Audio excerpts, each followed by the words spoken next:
menyaksikan dengan gelisah berotasi, bahkan berevolusi. Itulah yang ada dalam hati dan pikiran Eko Gagak. Simak pikirannya.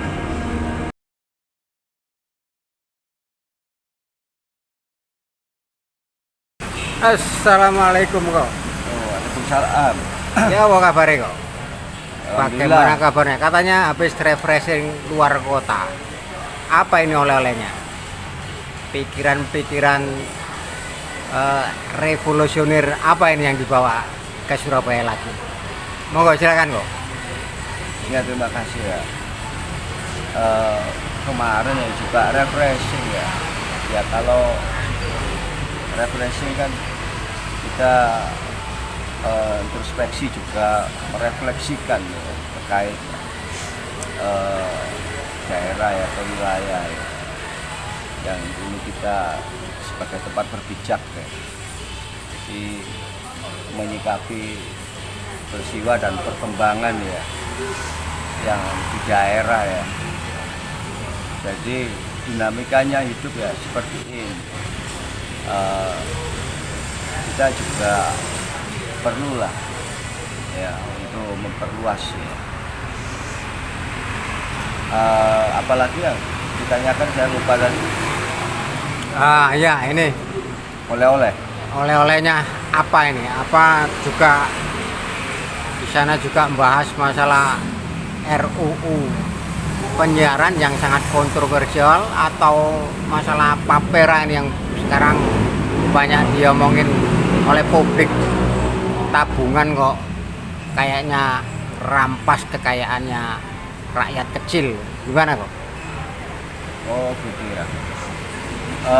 Begini ya, kalau terkait RUU penyiaran kan udah banyak dilakukan ya dari rekan-rekan yang berkiprah ya di bidang jurnalistik ya, profesi wartawan ya itu bagus juga ya untuk menekan ya, jangan sampai pasal-pasal yang problematik tersebut itu disahkan ya menjadi undang-undang, karena itu terkait pelarangan untuk penayangan eksklusif ya, jurnalistik investigasi. Jadi ya janganlah, apalagi seingat saya ada berapa pasal itu yang kontroversi gitu ya. Seingat saya pasal 42, lagi juga pasal 50, 51, juga pasal 8A ya. Nanti saya urai ya terkait kebijakan yang problematik seperti itu.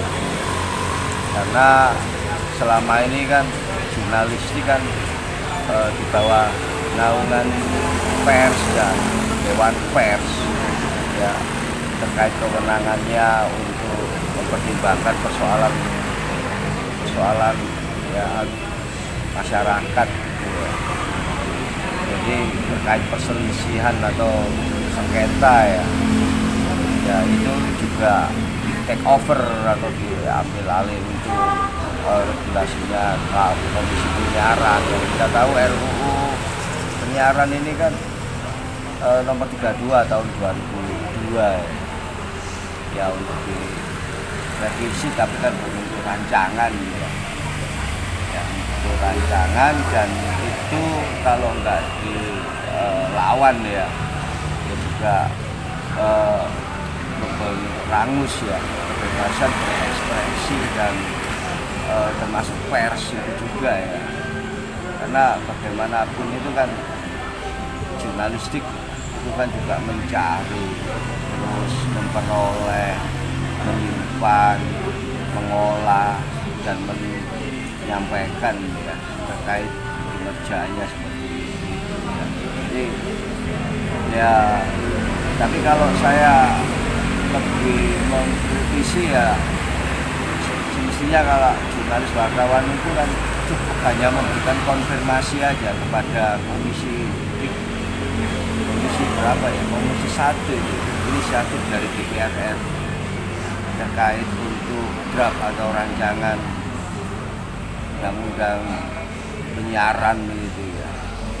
Soalnya kalau bahayanya itu kalau terjadi insiden atau bentrokan dengan aparat terkait aksi demonstrasi itu kan menjadi opini publik dan juga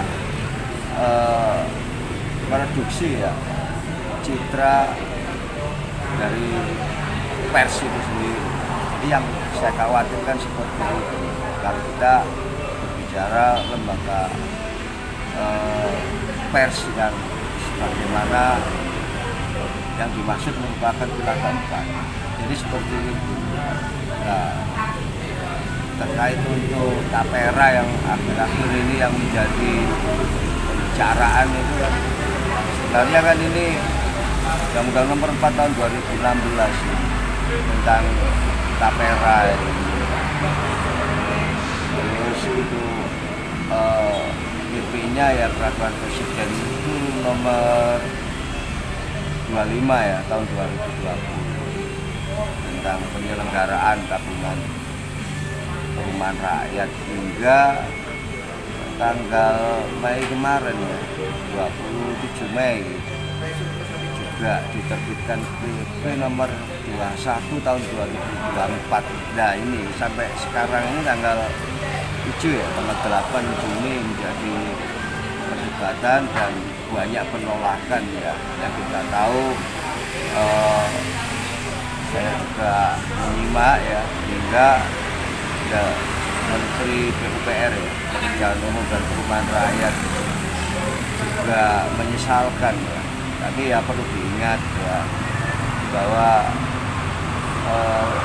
terkait tapera ini kan tertunda atau memang rencana diterapkan itu tahun 2027 sehingga saya seperti itu. Nah kalau tadi dikatakan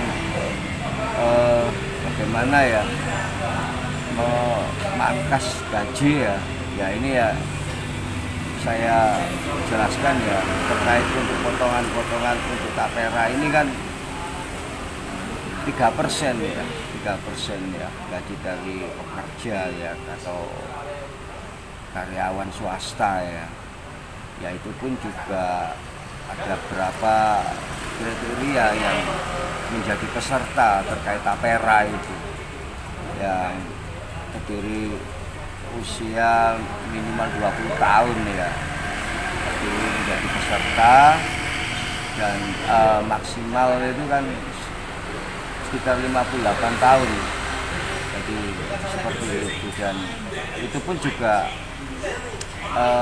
melibatkan juga anggota Polri ya terus prajurit TNI ASN ya. Iya, ASN juga, PNS juga, termasuk karyawan swasta ya.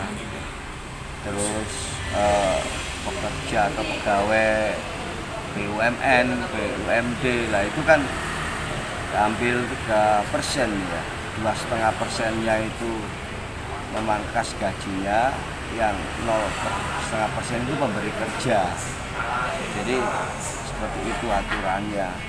Nah ini kan banyak penolakan ya di beberapa wilayah ya, hingga dibatalkan lah untuk pelaksanaannya terkait tabungan pembangunan rakyat. Jadi tidak bisa dipaksakan terkait sosialisasinya juga seperti apa ya. Yang ini yang harus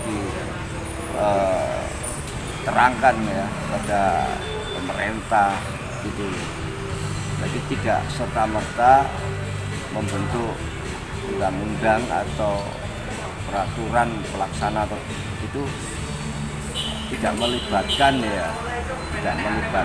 partisipasi masyarakat, akademik dan sebagainya. Jadi ini yang menjadi kejanggalan ya. Jadi tetap itu ditolak. Sama halnya dengan RUU penyiaran, itu kalau nggak ada perlawanan ya mungkin per tanggal 27 Maret itu bisa juga langsung dibahas, langsung diparipurnakan menjadi undang-undang. Nah ini kan sungguh sangat bahaya ya. Ya kok kita menyikapi pemerintah Jokowi ini ya, sepertinya senang sekali membuat peraturan yang ditolak oleh publik.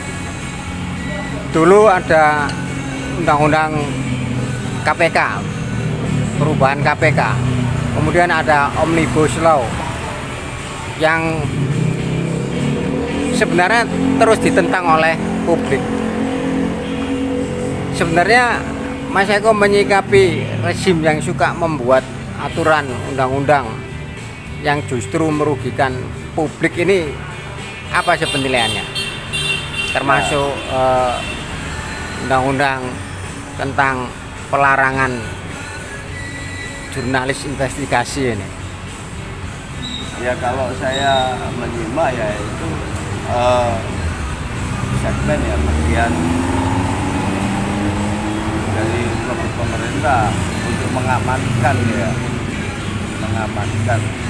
jabatan atau kedudukannya. Jadi yang dia perankan ini kan, atau yang dia mainkan ini kan terkait regulasi dan peraturan ya. Dan ini sudah biasa ini diangkat seperti itu. Tapi semestinya kan tidak boleh setiap pembentukan peraturan perundang-undangan ini kan tidak melibatkan, ya harus semua dilibatkan publik ya. Iya, itu yang harus ada kajian dulu sebenarnya ya. Setiap pembentukan peraturan perundangan itu ada 4 tahapan yang harus dilampaui. Ya, 1 perencanaan, yang kedua ini penyusunan, yang ketiga pembahasan, sedangkan yang keempat ini kan penetapan. Jadi itu yang harus dilakukan, dan itu pun harus melibatkan ya dari tokoh masyarakat, dari akademik, dari pihak-pihak yang terimbas dari peraturan tersebut. Jadi tidak harus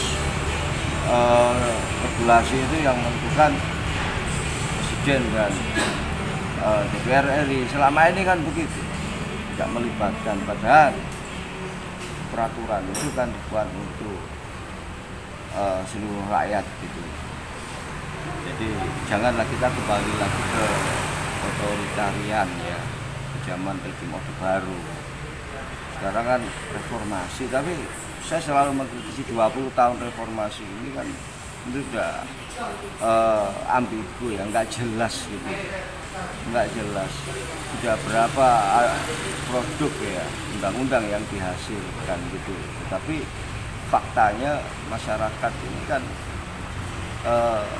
untuk ya kesejahteraan juga enggak ada. Dasarnya untuk siapa?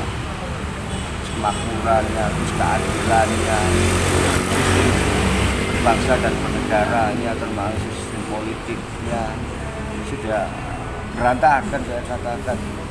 Jadi kembali lagi terkait Undang-Undang 40/99 aja, semestinya kan itu ada revisi semestinya kalau saya katakan, karena kalau nggak ada revisi kan itu yang pemilik untuk organisasi atau lembaga pers itu kan pemilik modal yang besar ya, yang menguasai. Selama ini kan seperti itu. Jadi liberalisme soal lembaga ya, dan soal mengeluarkan pendapat ini kan sudah kebablas ya, sudah kebablas. Dan terkait etika juga seperti itu. Jadi miris ya, miris sekali. Apalagi yang perlu dipertanyakan?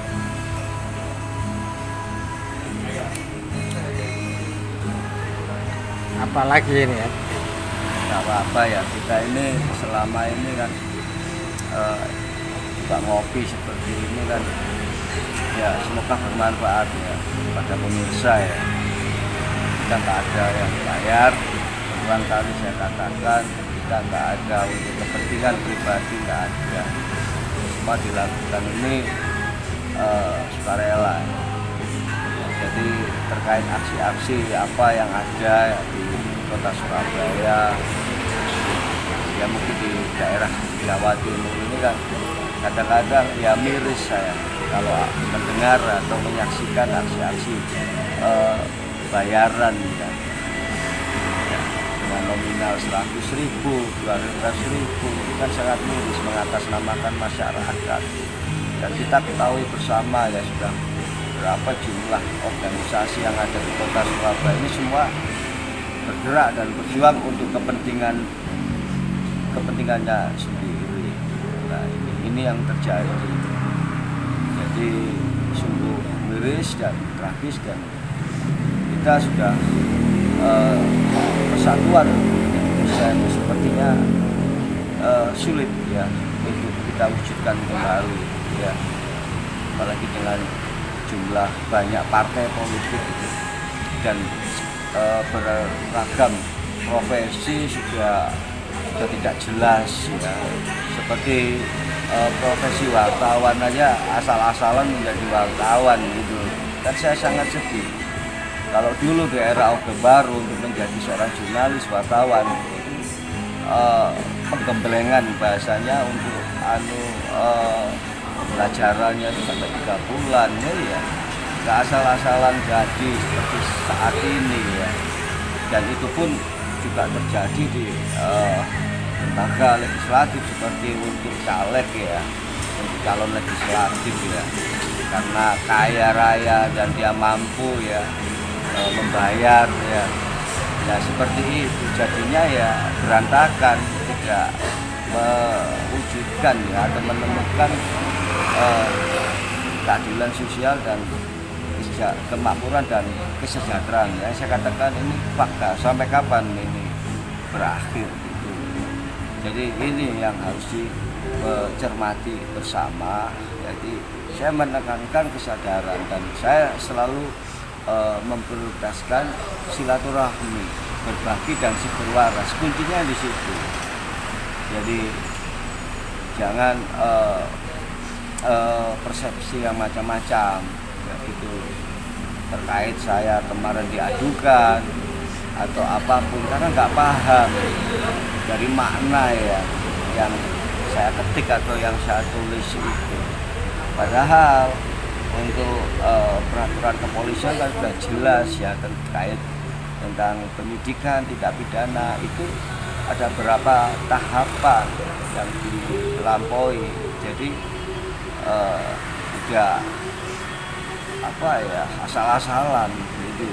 Jadi ini tolong diperhatikan ya.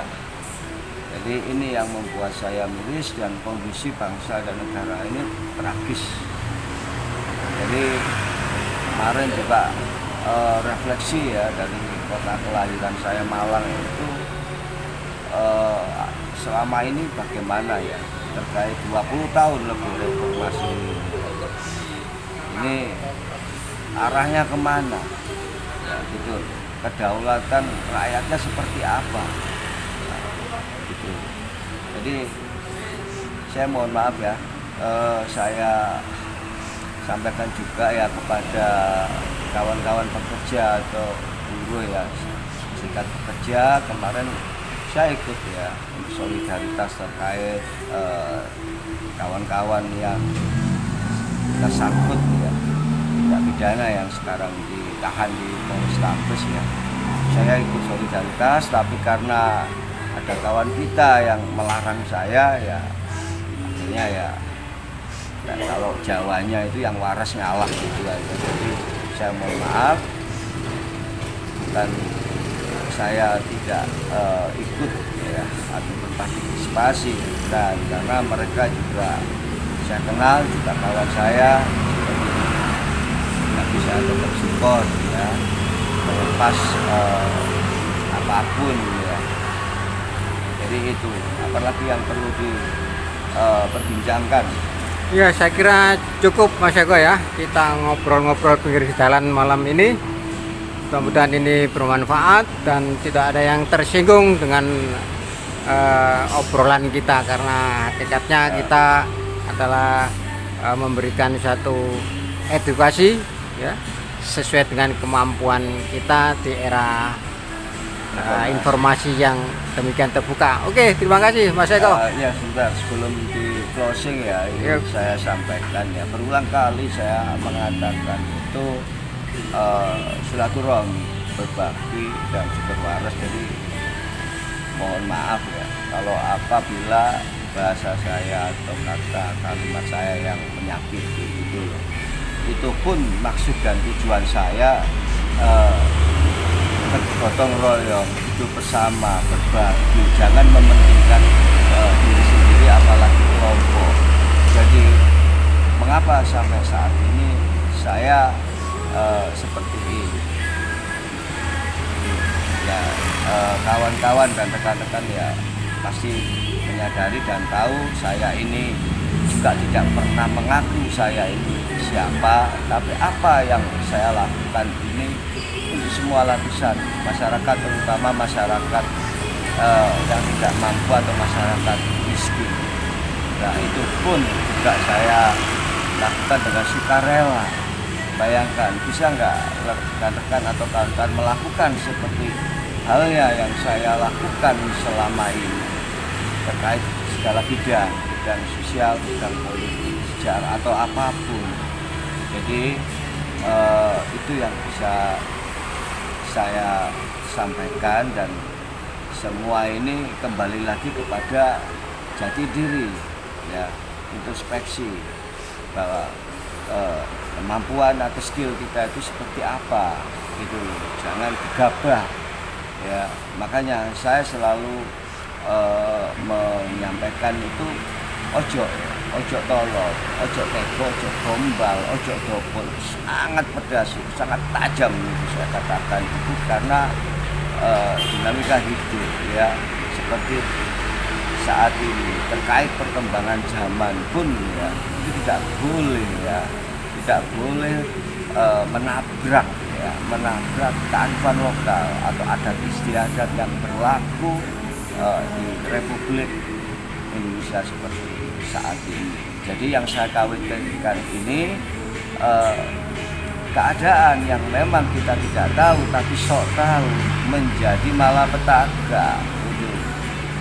Semua ingin eksistensinya ada, semua ingin populer seperti itu. Jadi kalau bagi saya bukan itu yang saya capai, tapi setidaknya saya bermanfaat kepada rekan-rekan atau kawan-kawan semuanya. Tidak memandang kaya dan miskin, tidak melihat ya kecerdasan atau kebodohannya, tidak seperti itu.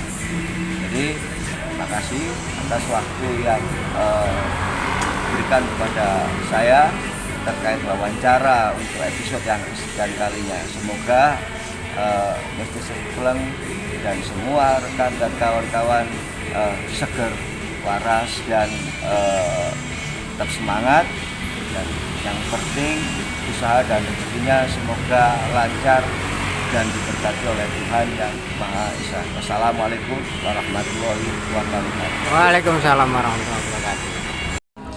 Seger waras melangkah silaturahim.